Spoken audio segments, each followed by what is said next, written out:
For my topic, I chose relative age dating with cross-cutting, inclusions, and faunal succession. Relative age dating is used to arrange geological events in the rocks they leave behind in a sequence that does not require a numerical date. The method of reading the order is called stratigraphy, and the layers of rock are called strata. Cross-cutting. Cross-cutting was described by Scotsman James Hutton as the relationship that if a fault or other body of rock cuts through another body of rock, then it must be younger in age than the rock through which it cuts and displaces. While studying the Salisbury Crag, Hutton realized that the basalt cut through the sedimentary rock that was hot magma. This meant that the basalt was not formed in layers, that it intruded through the sedimentary rock, and it was newer than the sedimentary rock that it cut through. These diagrams show Hutton's findings that the intrusive layer is the youngest. With the top one, we can see where it says youngest through the intrusion that goes through it. The bottom layer is still the oldest, and the top layer is younger than that, but since the intrusion cuts through it, it's newer. The law of faunal succession. The law that fossils, plants, and animals follow or succeed each other in time in a predictable manner, even when found in different places. William Smith was an engineer and surveyor.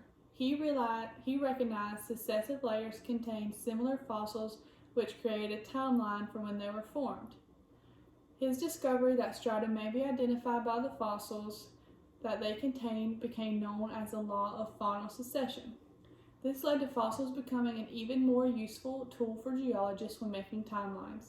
A method was established to assign a stratigraphic classification based on time relations of the fossils in the different layers of strata and not on rock types, which geologists were then using to determine age. And this picture is a picture of William Smith, and it was titled Strata Smith, the Man in the Map.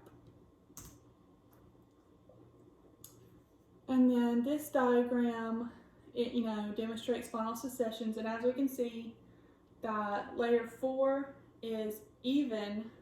They're like at the same height, and they contain the same fossils. Layer 6 is not the same height, but it still contains the same fossils, so we know that they were made around the same timeline. And if these are not at the same place, like it said, it does not have to be at one location to determine the fossils, like their age. It can be at 2 different locations and it still works, which makes it a very useful tool for geologists. Inclusions. Foreign rocks and other rock types are usually known as inclusions. Xenolith means literally foreign rock, but some xenoliths are not entirely foreign to their host.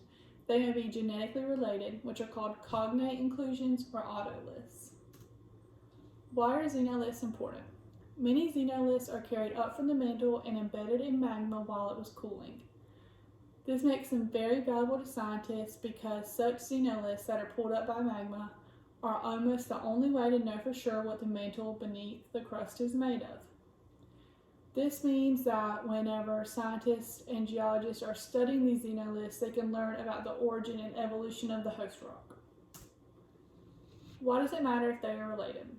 If a xenolith is unrelated to the host rock, it is always older than their host rocks because they had to already exist as a solid rock fragment when the magma around them was solidified. How can we determine if the xenolith is related to the host rock?